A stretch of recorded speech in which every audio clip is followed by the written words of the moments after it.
Na Jovem Pan, Economia em Foco, com Denise Campos de Toledo.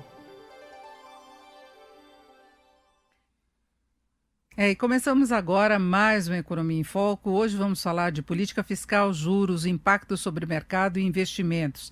Nós vamos ter como convidados os economistas Pedro Paulo Silveira, da Nova Futura Investimentos, Eduardo Velho, gestor da JF Trust, gestora de investimentos, e o Sérgio Machado, sócio-gestor da Trópico SF2. Eu lembro que você pode nos acompanhar com imagem, acompanhar o Economia em Foco, nas plataformas da Jovem Pan, no YouTube, no Facebook, Jovem Pan News, pelo rádio, então no Panflix, que é o aplicativo da Jovem Pan. E vamos cumprimentar então os nossos convidados. Pedro Paulo, boa tarde. Boa tarde, Denise. Boa tarde aos nossos colegas. Boa tarde ao público. Eduardo Velho, boa tarde. Boa tarde. E boa tarde, Sérgio Machado. Boa tarde, Denise. Boa tarde, Pedro. Faz tempo, hein, Pedrão, que a gente não se encontrava. Pois é, eu te acompanho pelas redes, né? Você é um homem das redes agora. Fazia tempo que a gente não estava junto. Vamos relembrar, porque isso lembra bem uma pancadaria que nós pegamos lá atrás em 2002, né? Parece que a gente corre para o mesmo lugar. Vamos reviver o passado de novo. Bom, vamos lá. Então, começamos com o Sérgio Machado falando exatamente dessa pancadaria que a gente tem visto agora, mais recentemente, muita volatilidade no mercado financeiro, e eu falar dessa questão de política fiscal, juros e impacto do mercado, porque é isso. A gente tem a taxa Selic no menor patamar já registrado. Esse é um fato inédito no histórico aí de vocês, nunca foi tão baixa assim, só que o mercado tem pressionado aí a curva de juros por preocupações do lado fiscal. Sérgio, como é que você analisa esse momento que vivemos hoje? Bom, eu acho que, na verdade, até não tem sido uma surpresa isso, porque já há bastante tempo, desde que veio abaixo dos 4%, a gente meio que alertava que, eventualmente, o Banco Central estava indo muito rápido, partindo de premissas muito positivas para o futuro, né? E principalmente depois da pandemia, onde se abriu o caixa do Tesouro como se não houvesse amanhã, e sendo que o problema fiscal é um problema que ele é eterno no Brasil, né? Eu acho que essa parte, eu lembro que semana passada eu estava lendo uns relatórios de fim do ano passado, onde alguns economistas que eu gosto bastante já alertavam para a grande dificuldade fiscal que vinha à frente se a gente não conseguisse fazer a nossa lição. E o que a gente tem visto é que depois da pandemia, todas aquelas reformas que eram esperadas, ansiadas e necessárias, elas cada vez ficam um pouco para frente, né? Então, hoje a gente tem o quê? A gente mantém os velhos problemas do passado e agregamos os novos problemas da pandemia. Com isso, o que acontece esse problema que está acontecendo nos papéis, principalmente, que começaram a partir de setembro de forma mais drástica, eles não são novos. Se a gente analisar a colocação das LFTs, já a partir do fim do ano passado, você estava tendo cada vez menos uma demanda por elas, né? É uma demanda decrescente. Agora, a gente juntou meio que vou dizer, a injúria com a vergonha, né? A gente tem um problema fiscal que se agravou. A gente vai ter grandes vencimentos de papéis a partir do começo do ano que vem, e nós temos uma taxa de juros que claramente está errada, tá certo? Porque você não passa a não ter interessados em carregar papéis que estão rendendo um juro implícito negativo, porque a gente parte de uma taxa de 2%, quando as inflações, as mais benéficas, estão falando em fechar o ano em 2,5%, muita gente falando em 3%, e se falar no ano que vem, 4 já é um número que está na cabeça, né? Então, você tem uma propensão marginal a não ter interessados nesses papéis que rendem uma taxa implícita negativa. E aí o que acontece? O Banco Central e o Tesouro continuam fazendo uma posição meio ouvidos de mercador, né? Porque eles só batem numa única tecla, que é o fiscal, quando, na verdade, não é só o fiscal, né? O fiscal também é. O que você tem hoje, claramente, é uma taxa que ela não é atraente nem para investimentos indexados a ela, como também você teve um problema de pressão crescente no câmbio, né? Você tem hoje um câmbio que é muito mais volátil porque existe um fluxo muito menor de recursos para cá, né? Então, essa parte do estresse, no fundo, é o mercado reprecificando um nível de preço que torne o ativo interessante, né? Então, você pega uma LFT hoje, na verdade, nos níveis de deságio que ela está agora, ela está rendendo 2,30, né? 115 do CDI. Então, você tem o mercado reajustou, né? A taxa básica de juros já está mais alta, né? Porque o ativo básico da economia, de risco, né, escala zero no risco, ele está pagando 2,30. Né? Então, de alguma forma, o mercado está passando esse recado, que ele não tem interesse desses papéis nesse nível de taxa que eram praticadas. Né? E eu acho que o problema, assim, de alguma forma, houve críticas muito grandes aí sobre a forma que o BC e o Tesouro atuaram.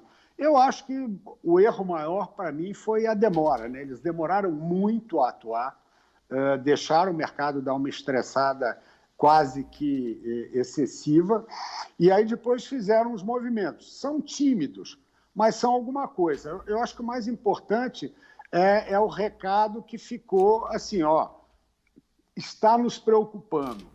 E aí, agora, por outro lado, o lado negativo é que todas as entrevistas e palestras e outros, né, que hoje em dia os diretores do Banco Central, de forma geral, estão extremamente midiáticos, todos eles falando assim, não tem problema, é só o fiscal. Quando claramente você tem uma inflação lambendo, aí já, primeiro estávamos restritos aos índices de preço, depois já estão pegando os índices de consumo de forma generalizada, e o Banco Central parece, né, inclinado a manter o sol sendo tapado com a peneira. O risco disso, eu acho, é que uma hora tem que ter uma alta intempestiva, né? De repente, o mercado toma uma alta do Banco Central, né? Ele começa a ter, de alguma forma, uma degradação na formação dos preços dos papéis, ou ter uma pressão no câmbio. Esse é o risco maior. Mas a minha esperança é que essa atitude que ele tomou, que ele fez uma tentativa de ontem de um leilão com uma cara diferente, que bradaram por aí que foi um fracasso retumbante, eu acho que não. Mostrou que é o seguinte, não adianta tentar simplesmente parar com as operações compromissadas e tentar enfiar papel no mercado, que ele não vai fazer isso. Ele tem que, então, justamente agora, já que parece que ele não vai tomar uma atitude necessária de aumentar os juros no curto prazo, que ele tem duas lições básicas. Uma, tentar melhorar a perspectiva do lado fiscal. E duas, tentar tirar um pouco dessa pressão momentânea no câmbio, nos papéis, nos leilões. Porque, eventualmente, você pode ficar sem vender um pouco. Não tem, vamos dizer, o caixa do Tesouro não está zerado, ele tem um certo colchão de liquidez. Né? Até o secretário do Tesouro falou que teria colchão de liquidez para pagar todos os vencimentos até o começo do ano que vem. Então, essa é uma coisa que eu acho que tem que mostrar as forças, mas, ao mesmo tempo, você não pode ter uma posição que você não reconheça que existe uma degradação da inflação, sim, e que existe um claro disfunção entre o nível de taxa de juros praticado e aquilo que o mercado está demandando. Agora eu queria saber do Eduardo Velho se ele concorda com essa preocupação também com relação à inflação. A gente tem visto avanços fortes aí dos índices. Nesta sexta-feira mesmo tivemos o IGP-10 com desaceleração, mas mesmo com desaceleração, ele está rodando aí numa faixa acumulada de 12 meses que se aproxima de 20%. É muita coisa, não é? E eu queria saber se você concorda que é motivo para preocupação e como é que você vê essa situação aí de curva de juros correndo em paralelo a uma situação da Selic que dá a ideia, aparentemente, de que está tudo muito tranquilo, né? Eduardo, nós não estamos ouvindo você. Aqui. Oi, eu vou pegar a parte final do Sérgio e acho que a gente tem os três aí, acho que pela idade, nós pegamos todas as crises aí, eu pelo menos peguei todas as crises desde 94, a crise mexicana, né?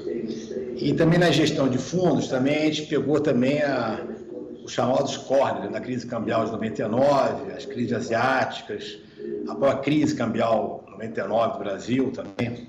Bem, eu acho o seguinte, está muito claro que o governo testou a demanda, realmente o leilão não foi bom, teve demanda muito fraca, o governo colocou essa estratégia de encurtar o prazo, claramente para testar, ele não quer pagar um prêmio muito alto, aumentar o custo da dívida, e o Sérgio comentou claramente isso, quer dizer, o mercado não quer tanto papel nesse nível de taxa e acha claramente que a taxa de curto prazo estaria um pouco, ele chama de funcional, estaria um pouco errada, digamos assim, dado o prêmio de risco ainda existente da parte fiscal.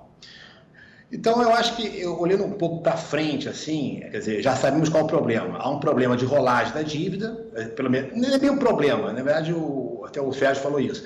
Há um caixa, há liquidez, mas sempre vai haver essa preocupação. Mesmo que tenha liquidez, você tem aí mais de 600 bilhões de reais, por exemplo, de vencimentos aí nos próximos meses de dívida pública. É uma pressão razoável.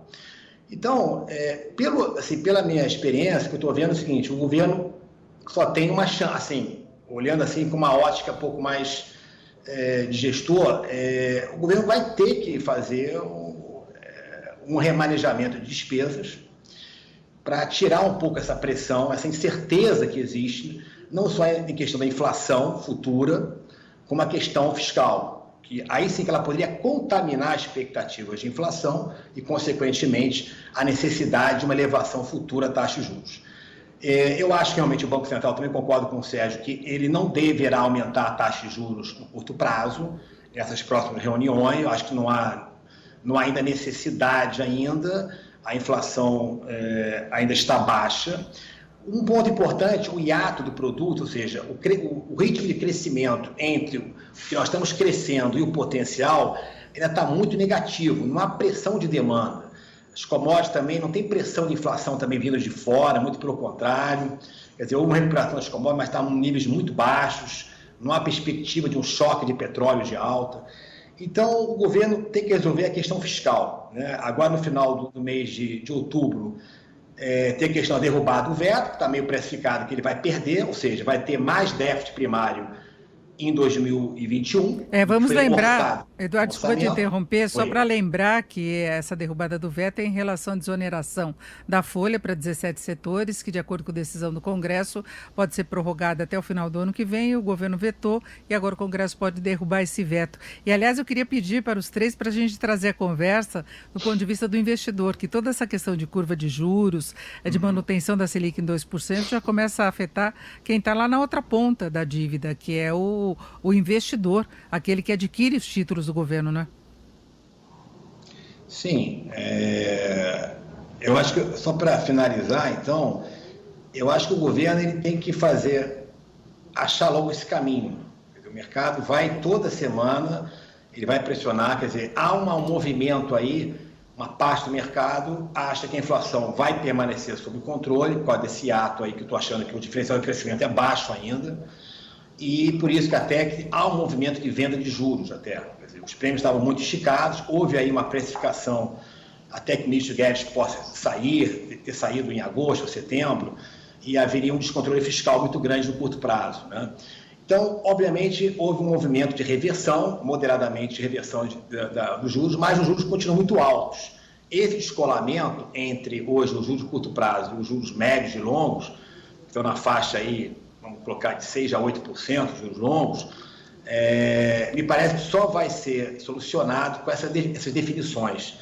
E no curtíssimo prazo, que está claro o seguinte, o Banco Central, a âncora dele vai ser, talvez tenha mais atuação na venda de dólar que ele atuou esse ano, em termos de leilões, ele tem gás para isso, para segurar talvez essa volatilidade do câmbio. Há uma liquidez empossada no mercado de dívida que claramente pode ir para o mercado de dólar, mas o Banco Central, de certa maneira, tem esse controle, que eu acredito que ele tem um certo controle sobre o mercado cambial. Agora, realmente, o Sérgio falou uma coisa que acho que é o ponto-chave. O mercado não está aceitando, assim, não quer esse tipo de papel ou esse tipo de taxa. Então, tudo é uma questão de demanda, tudo questão de preço e quantidade. Então, se realmente não elevar, se não houver a questão fiscal resolvida aí nas próximas semanas, se o governo realmente quiser manter o programa de renda cidadã, se ele não remanejar despesas suficientes para você ter o cumprimento do teto dos gastos, que é o principal risco que está implícito aí nesse descolamento e nessa pouca demanda que tem aí nos títulos mais curtos, sem esse tipo de taxa, me parece que o governo vai ter sempre pressão. Então, mesmo que o governo até nem coloque tantos papéis para não encarecer tanto a dívida, ele vai colocar, o ajuste pode ser pior na frente. Então, na verdade, conclusão, ele tem que claramente acertar logo esse remanejamento de despesas para mostrar para o mercado que o risco de comer do teto é zero, ou então o executivo, que eu acho pouco provável, abandonar o programa Renda Cidadã. Porque, na verdade, se ele mantiver o Renda Cidadã excluído da regra do teto de gastos, o mercado, eu acho que piora um pouco mais, volta a piorar um pouco aos níveis que estavam algumas semanas atrás. Bom, e agora Pedro Paulo Silveira, queria falar até dessas idas e vindas do governo em relação a vários aspectos. O ministro Paulo Guedes, nesta semana, chegou a falar até da possibilidade de deixar de lado aquela criação de um imposto sobre transações digitais, né, que seria uma nova CPMF, que ele insiste muito para ser usado para bancar desoneração, e ele falou que para o Renda Cidadã não vai ser usado. Então fica aqui em aberto aí o que vai acontecer com o Renda Cidadã, e o mercado tem agido aí para tentar se ajustar a desconfianças quanto a toda essa política que vem sendo implementada, não é? Denise, foi bom você me ajudar, porque o Sérgio e o Eduardo falaram tudo, então não sobrou quase nada para falar. Mas, assim, eu acho que o problema da dívida, só falando rapidamente, a LFT, ela é uma coisa criada no Brasil, uma invenção brasileira, que deu certo, aí, acho que por 30 e poucos anos, foi na época do Luiz Carlos Mendonça de Barros, na diretoria do Banco Central, foi um puxadinho. O Tesouro teve preguiça de resolver esse problema ao longo dos últimos 30 anos, mas é uma coisa que não devia existir. Aí acontece o que está acontecendo agora. O Tesouro quer vender um título indexado ao overnight, que está a 2%, com taxa de juros negativa, o público não quer, os gestores não querem esse título. Dá uma impressão errada, ele sinaliza errado para o mercado que esse título público passou a ter um deságio sinalizando problema de credibilidade na dívida pública. Tem só esse problema, né? Devia ter resolvido já, não resolvemos, paciência. Mas agora é o que o Sérgio falou, é o que o Eduardo falou. Nós estamos diante de um problema em que o Banco Central e o Tesouro têm que aceitar a ideia de que a taxa de juros para carregar, para financiar a dívida pública é mais alta. É só isso, precisa resolver isso. E por que é mais alta? Aí é o que você falou, o Denise. Nós temos um problema, o governo esqueceu que aumentar os gastos quando você tem uma dívida pública muito elevada é uma coisa que traz um equilíbrio diferente daquele que estava sendo vendido até um mês atrás. Nós tentamos vender para o mundo, ou o governo tentou vender para a sociedade a ideia de que a recuperação ia ser em V e criou um milagre que de fato não existia, jamais existiu esse milagre, né? Quando você aumenta o gasto público, dado o nível de endividamento que nós temos no Brasil, que é elevado para os padrões de um país emergente, o que você produz é um aumento considerável do custo da dívida pública. Esse aumento do custo da dívida pública produz um impacto negativo sobre a taxa de crescimento futuro. Então, o que a gente vai ter é que, a partir de agora, nos defrontarmos com taxas mais elevadas de financiamento da dívida pública. Hoje a taxa de juros para 2027 está 7,5%. Com certeza essa taxa de juros vai aumentar. Agora, no primeiro trimestre do ano que vem, no segundo trimestre do ano que vem, ela tende a aumentar. Se ela não aumentar, né, é porque provavelmente a taxa de crescimento desacelerou novamente, e quando a taxa de crescimento desacelera, provavelmente o hiato do produto aumenta e as pressões inflacionárias serão reduzidas. Então, nós tivemos um aumento da inflação e até agora essa inflação foi considerada um choque transitório de preços, né, por causa dos alimentos, basicamente, e dos combustíveis. Se é verdade que ele é transitório, então, a partir do primeiro trimestre do ano que vem, a inflação vai cair novamente, o mercado não vai ficar tão incomodado com a inflação que deu uma pancada agora por conta do aumento de preço. Mas, se de fato o estímulo fiscal que o governo fez foi capaz de acelerar a economia a tal ponto que o hiato do produto ficou pequenininho, a taxa de crescimento se mantém elevada, então esse choque transitório não vai ser transitório, vai ser permanente. Então os agentes não vão ficar contentes com isso, vão ficar preocupados, vão descontar um pouco mais os preços dos títulos públicos e a inflação longa vai continuar elevada e a economia vai ter um novo equilíbrio.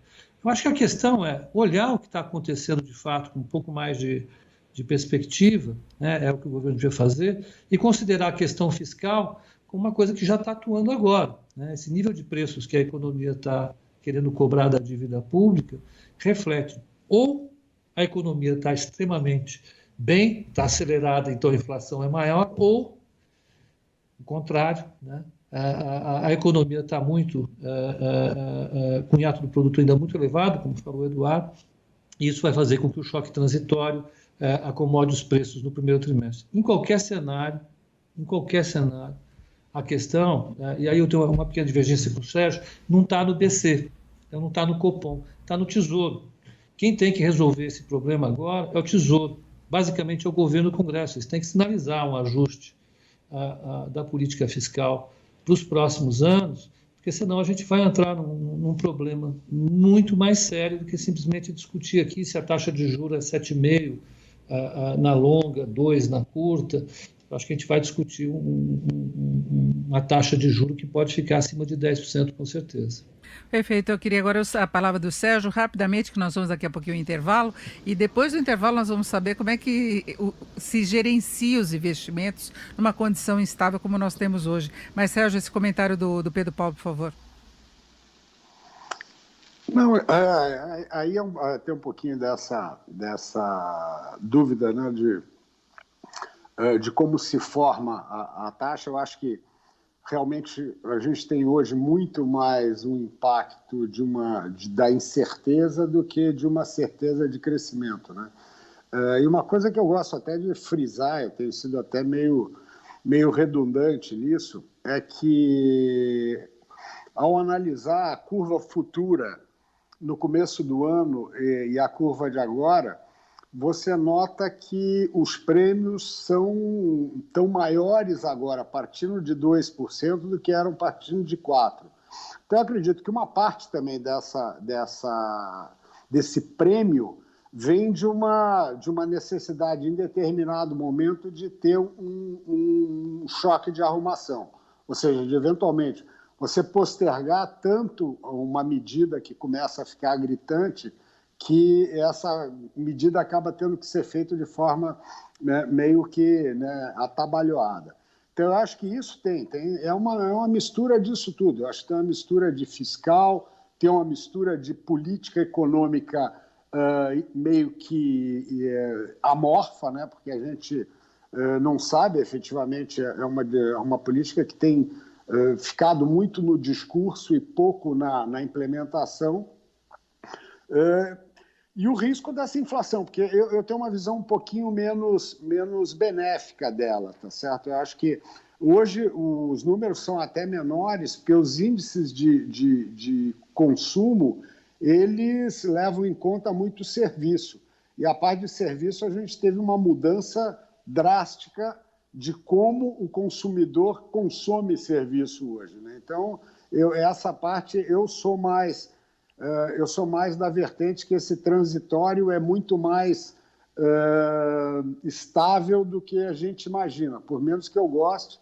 Então, eu acho que a gente vai ter uma continuidade disso e, sem dúvida nenhuma, nesse eu concordo com o Pedro, que a tendência é você ter uma inclinação ainda maior das curvas futuras, né? De chegar ao 9, 10.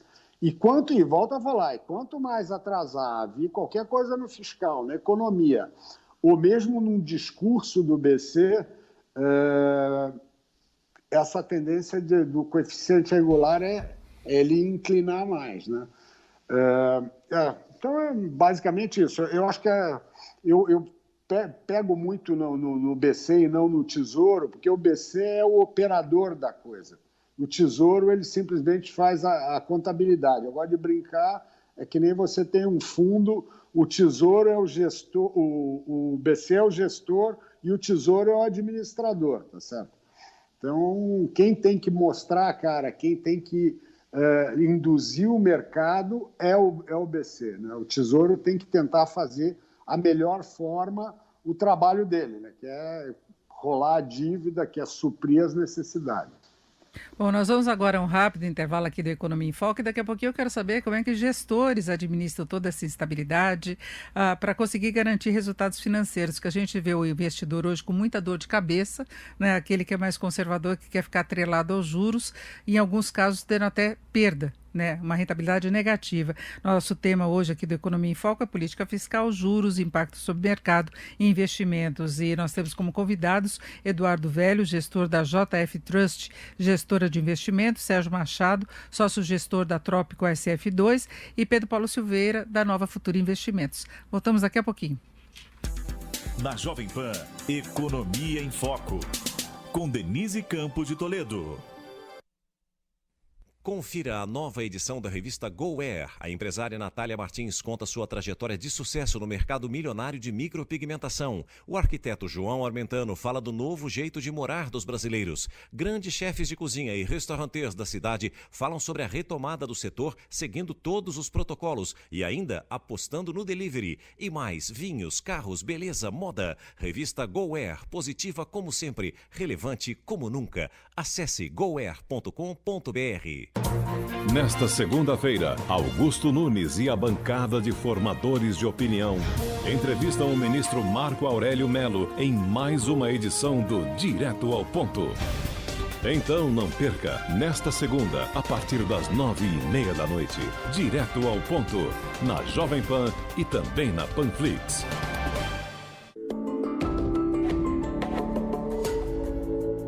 Algumas medidas tomadas pela Prefeitura para evitar uma explosão de contaminados pelo coronavírus deixaram muita gente brava, mas elas eram necessárias. O prefeito que não tem coragem para poder enfrentar os desafios não pode ser prefeito de São Paulo. E, infelizmente, não havia um manual para poder atravessar essa crise. O mundo não estava preparado para poder enfrentar esse desafio. É um vírus que, às vezes, a gente tem mais dúvidas do que certezas sobre o comportamento dele. Ele tem, inclusive, comportamento diferente dentro da cidade de São Paulo. Então você imagina se tomar decisões aqui na cidade com mais dúvidas do que certezas, mas a gente tomava sempre com a cautela de proteger as vidas aqui da cidade. Então pense bem, será que os políticos que agora querem ser prefeito em São Paulo teriam essa coragem? 45 é força, voto e fé. Coligação Todos por São Paulo. PSDB, MDB, DEM, PP, POD, PSC, PL, Cidadania, ETC, PV, PROS. Bom dia, boa tarde, boa noite. Hoje a gente vai falar sobre um fenômeno que vem se alastrando em proporções avassaladoras. Tudo começa com um simples transmissor. Uma pessoa que passa para o seu grupo familiar, que espalha para a sua comunidade e rapidinho temos um grande número de pessoas contaminadas. Parece até o espalhamento de um vírus e, na verdade, esse fenômeno é uma espécie de vírus. Eu estou falando das fake news em um processo eleitoral. Essa divulgação de boatos e notícias falsas é letal para a democracia. Acaba com a reputação de pessoas idôneas, esconde a verdade sobre candidatos mal intencionados e, no final, todo mundo leva tempos para se curar dos efeitos. Então vamos combinar o seguinte: tudo que você receber, verifique, consulte a fonte, consulte as agências de checagem. Quem espalha fake news prejudica outras pessoas, a si mesmo e pode estar cometendo um crime. O biólogo Átila Yamarino não cobrou cachê para participar desta campanha. Justiça Eleitoral, a justiça da democracia. A audiência do nosso site não para de crescer e agora tem mais uma novidade por lá. Nossos podcasts ganharam uma área exclusiva e agora todo o conteúdo produzido nos nossos estúdios está muito mais acessível. São mais de 25 podcasts sobre notícias, esporte e entretenimento, além dos clássicos da nossa programação como os Pingos nos Is e o 3 em 1. Você pode conferir os nossos podcasts no Spotify, no Deezer e até no iTunes. Ou visite o nosso site, jp.com.br/podcast. Wi-Fi gratuito para todos, na saúde com a telemedicina, na educação EAD, na empregabilidade tornando possível o trabalho home office e na cultura, valorizando os artistas desconhecidos. Bahia 15200. Fruto de projeto social e hoje grande intelectual. Só quem conhece a realidade pode representar as comunidades. Daniel da Orpas, 15015. Progresso para o nosso povo, empoderamento para as mulheres e cursos para os jovens. E atendimento aos deficientes. Favela 15123. Vereadores com Bruno Covas prefeito, 45.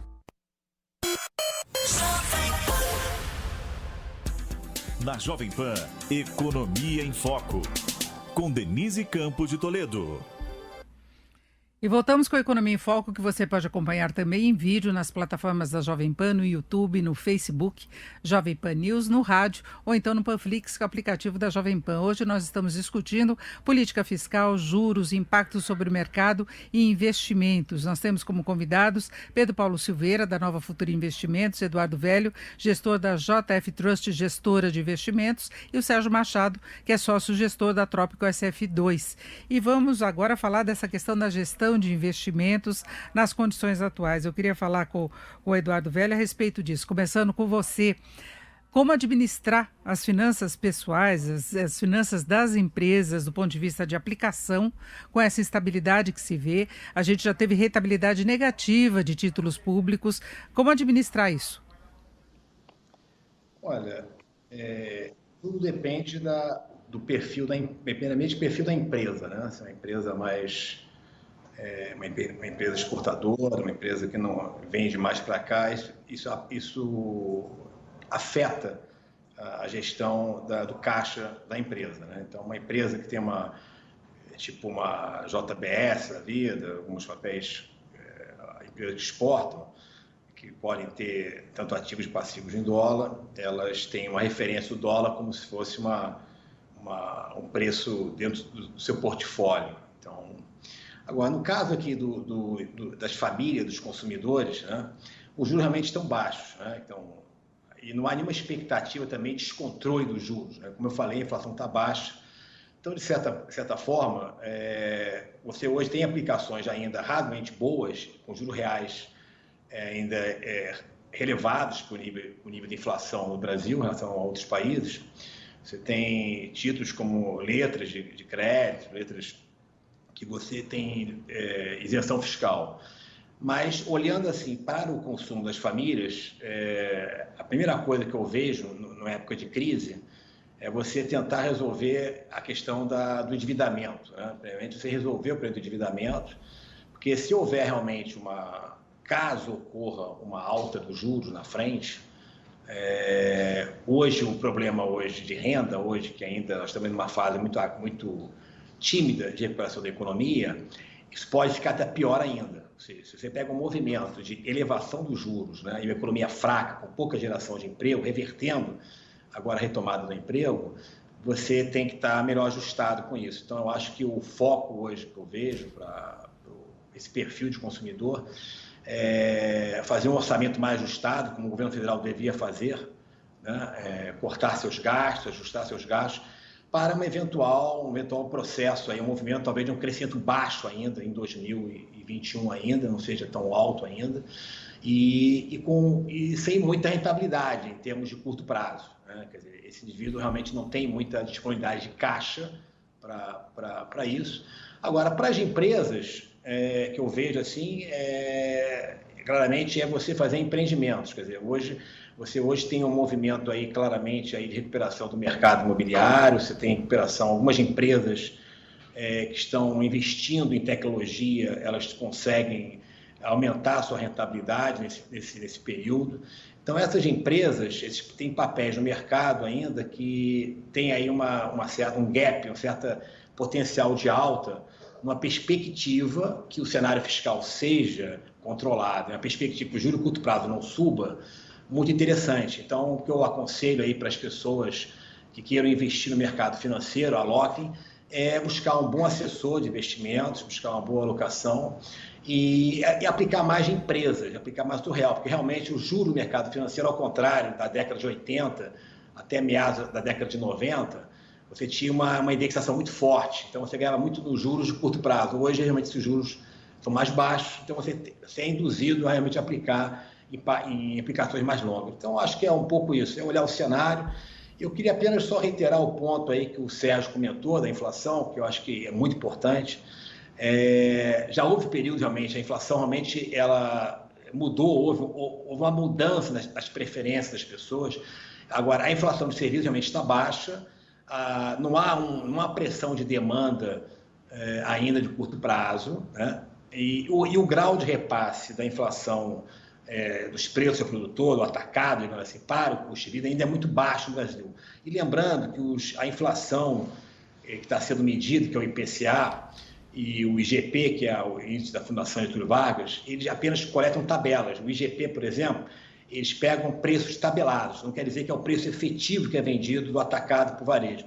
Então, você teve em 99, para o ano 2000, você teve uma grande desvalorização do real, o câmbio subiu bastante, o dólar subiu muito no Brasil, e havia aquele risco também de haver uma contaminação de inflação no ano seguinte, o que não ocorreu. Inclusive, eu estava no governo federal nessa época, foi o melhor ano do governo Fernando Cardoso, que foi a inflação caiu para praticamente a meta, para 4,3, se não me engano, 4,4 IPCA.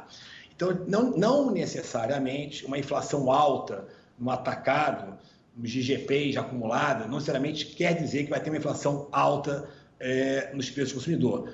Mas eu concordo com o Sérgio tem bastante experiência também nessa parte de gestão, um cara super bem aí, visualizado. Aí, eu sempre observei aí o andamento do fundo dele, é um cara com muito conhecimento dessa área.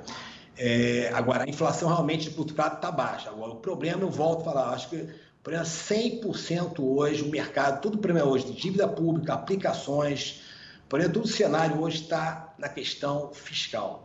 E lembrando, o orçamento ainda vai ter que ser aprovado ainda até 31 de dezembro e tem que aprovar a PEC emergencial, que o Guedes, e não vai passar, é difícil passar esse imposto de transações financeiras. Então, ou seja, se o governo não realmente, aí eu concordo com ele com essa inclinação para cima, se não ocorrer um remanejamento de despesas para financiar o programa Renda Cidadã, já se sabe que vai ser derrubado o veto do projeto de desoneração fiscal, realmente eu acho que aí sim as taxas de juros voltam a subir, esses níveis de 8% a 9% são bem factíveis de acontecer no curto prazo. Então o governo tem que focar na resolução da questão fiscal. Eu acho que basicamente essa é a minha mensagem. Agora, Pedro Paulo, a gente vê que muitos brasileiros ainda continuam lá na poupança, mesmo rendendo menos, por medo de ter dor de cabeça e outras aplicações. Muita gente migrou para títulos públicos, pensando inclusive em prazos mais longos, né, apostando aí nessa rentabilidade, ou pré ou pós-fixada, ou vinculada à inflação, e de repente também não está gostando do que está acontecendo. Em alguns casos, como eu disse, pode ter prejuízo. Não é? Bolsa de valores continua com instabilidade. Então fica uma situação bastante difícil, mas particularmente em relação a títulos do Tesouro, como é que você vê o gerenciamento disso? Olha, eu acho que a gente precisa situar tudo. Não podemos esquecer que nós estamos passando pelo maior choque de oferta e de demanda que nós tivemos na história do Brasil. Ainda que a gente tenha passado por crises fortes, que foram choques que vieram através do balanço de pagamentos, por problemas de credibilidade no Brasil, por problemas de choques externos, essa foi o maior choque que nós tivemos. Ele produziu uma queda no PIB do segundo trimestre de 10,5%, foi uma coisa monstruosa, foi gigantesca. Então, eu acho que está tudo dentro do que seria de se esperar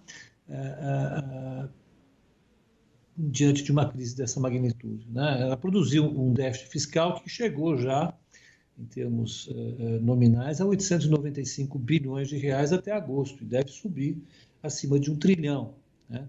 são coisas que produzem um desarranjo, com certeza, nas finanças públicas e uma mudança de comportamento, tanto do Tesouro como dos indivíduos que vão financiar o Tesouro, né, que são os gestores com os quais nós estamos falando, são as pessoas físicas, empresas que vão financiar. Então, eu acho que tem uma mudança de comportamento, com certeza. Eu acho que as pessoas ficarem num título público hoje de longo prazo, a gente está olhando as taxas de juros mais longas aí a 7,5%, já seria uma coisa interessante, porque tem uma taxa de juro real embutida bastante interessante. Mesmo que a inflação chegue vamos dizer, aí nos 4%, como o Sérgio falou no ano que vem, se esse choque, que por enquanto se apresenta como transitório, for um choque definitivo, eu concordo com o Sérgio, existe uma possibilidade real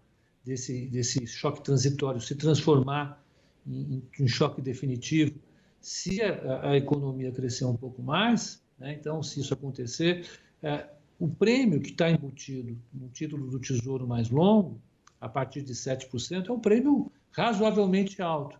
A questão é que, se de fato a gente passar por um cenário um pouco mais quente, do ponto de vista da percepção do mercado, em termos de desorganização do problema fiscal, essa taxa vai subir.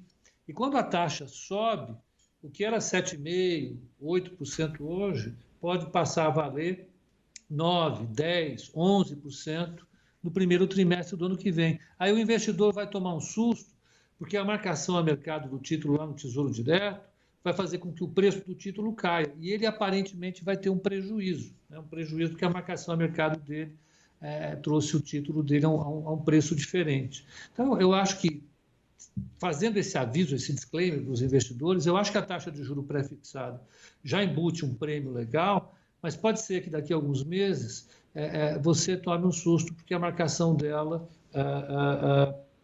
possa te sinalizar um prejuízo. Então, para quem vai ficar por bastante tempo com o título aplicado, vale a pena uma aplicação pré-fixada, correndo esse risco, porque hoje os prêmios estão elevados. Eu acho que os títulos indexados ao IPCA também, se é que a inflação pode subir, seria uma proteção razoável. Então, eu acho que é isso. E volto a dizer para o investidor, bolsa é sempre um bom ativo. Ter boas empresas nos seus investimentos é uma coisa interessante, porque se a inflação subir, a empresa for bem gerenciada, tiver no setor certo, tiver com ativos em dólares, como o Eduardo falou, ter a sua receita em dólares, pode ser uma boa defesa, uma defesa interessante sempre. E agora eu queria saber do gestor Sérgio Machado, né? Como é que vê essas circunstâncias agora de mercado? E vamos acrescentar, né, que muita gente que estava insatisfeita com a rentabilidade atrelada aos juros, correu para a Bolsa de Valores, que sustentou durante muito tempo a recuperação, porque a Bolsa continua perdendo capital externo, e aí já levou um tranco de cara no começo do ano com a pandemia, né? Que foi aquele tombo pesadíssimo, aí veio recuperando e agora está numa fase de novo difícil, né, Sérgio?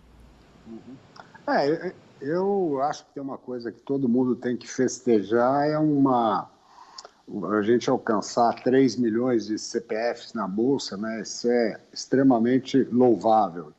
Apesar de eu não gosto muito das comparações que falam, não, nos Estados Unidos tem 80% tem Bolsa, na Europa 60%. Cada um a gente tem que ver a sua própria realidade. A gente tem que festejar, sim, o crescimento e criticar, eventualmente, um pouco a velocidade, né? Porque não é só a quantidade que vale, né? A qualidade do investidor. Não adianta, teve uma grande leva de investidores que vieram, os caras estavam comparando home broker com videogame, né? O cara acha que é um negócio parecido e adrenalina, porque a grana na veia, né, vira quase um jogo. Isso é o lado negativo. O lado positivo é isso, é você chamar a atenção para o que é a Bolsa de Valores, né, para o potencial que ele tem. Como o Pedro Paulo falou no final, um pedaço de Bolsa sempre deve fazer parte da carteira de investimento, né? Tem até aquela regrinha no joelho que fala, né, conforme você é mais novo, você pode ter mais, tem 20 anos você pode ter 80% de bolsa, quando você tem 70% você vai ter 30% de bolsa. É regra complementar. Eu não chego a ser tão simplista, eu acho que depende da tua capacidade de correr risco, de entender o que é correr risco, do teu discernimento, né, de que aquilo ali você está comprando uma fração ideal de uma empresa, mas dentro de um arcabouço maior que é a economia e dentro de um terceiro arcabouço que é um mercado fechado, passível de várias movimentações, às vezes totalmente desvinculadas da realidade, né? Você pode ter empresa de ótima qualidade que numa hora de uma dor de barriga elas caem, perdem valor e eventualmente o investidor se assusta e foge, né? Então, bolsa não é a minha especialidade, né? Eu sou mais um macro, eu olho bolsa para mim como um dos macros mercados que são importantes para eu poder enxergar a economia como um todo, né? Eu concordo com o Pedro, novamente, aquela parte da taxa de juros. O que eu acho, a minha visão é só um pouco diferente, né? Que como hoje, já depois hoje, eu trabalhei muitos anos como tesoureiro, aí era uma outra coisa, mas já há 8 anos que eu fui para um lado mais de fundos low vol e baixo risco. Então, hoje eu penso muito como aquele investidor conservador na hora de montar minhas posições, né? Então, porque eu sei que o meu produto é uma alternativa ao caixa que os investidores têm. Que é uma outra coisa que também eu ouvi um monte de bobagem nessa época, que a Bolsa vai a 150, vai a 180, aquela coisa de cash is trash, caixa é lixo. Isso é uma bobagem.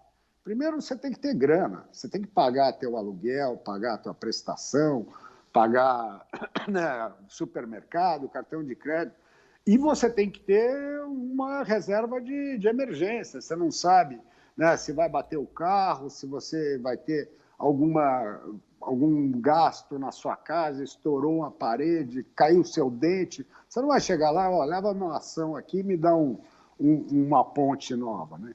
Então, sempre a necessidade de ter uma disponibilidade imune ou semi-imune a risco é vital. E é aquela história, depende da tua idade, depende da tua família, se você tem filhos, se não tem, se é solteiro, a casa é própria, não é. Não tem uma fórmula feita, né? Então, mas assim, pensando hoje, se você falar, não é uma hora de você enfiar o pé na jaca, porque, como o Pedro falou, a taxa está 8, ela pode ir a 10. Se você olha e fala assim, não, para 2025, essa taxa que eu compro aqui um CDB de um banco bom a 8%, eu acho uma taxa legal, porque eu vou passar um ano 4%, eu vou engordando o meu papel. E eu vou separar um pedaço que eu não tenho a priori nenhuma necessidade desse dinheiro. Aí guardo um pouquinho lá. Aí vai na inflação, de repente tem algum título indexado em IGP, eu acho que IGPM, como ele tem um comportamento, normalmente nesses processos de ajuste, muito mais violento do que os índices de preço ao consumidor, compra um pouquinho dele lá. Ou talvez, já que não tem um papel de boa qualidade, que lembra sempre, papel de boa qualidade. Não vai comprar aquelas empresas Xiririca da Serra Incorporated só porque ela está pagando 180 do indexador. Risco, lembra uma coisa, o risco de crédito é brutal, sabe? Porque quando o risco de crédito é binário, é 0 ou 1. O cara te paga ou você ficou a ver navios.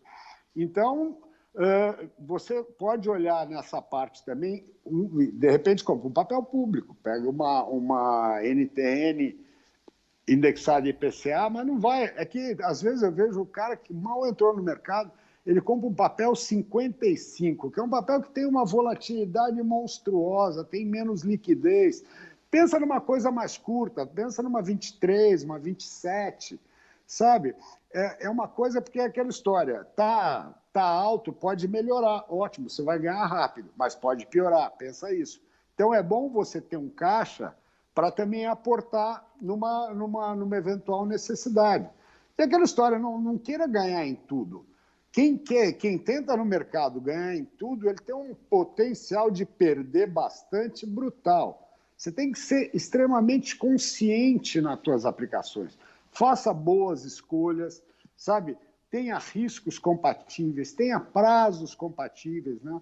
Como esse negócio do LFT que deu essa dor de barriga agora. No começo, até uns clientes chegavam, Sérgio, o que você acha aqui? Eu falei, parece que vai piorar. Eu, por mim, sairia de um pedaço. Agora, quando chegou quase ali no meio, né, os desaires chegaram a 120 do CDI, aí começa a dar o desespero, não, eu vou vender tudo. Eu falo, não é essa hora. Essa hora, a 120 do CDI, 125 do Selic, é um belo papel para você carregar. Porque se eventualmente você tiver um aumento de taxa nesse meio tempo, isso vai refletir. E 125 parece, num papel público, com risco tendendo a zero, bom. Então, é tudo uma questão de preço, né? Aquela história da pré, como tinha uma época mais atrás, quando começou a abrir, né, esse 25 estava 5%.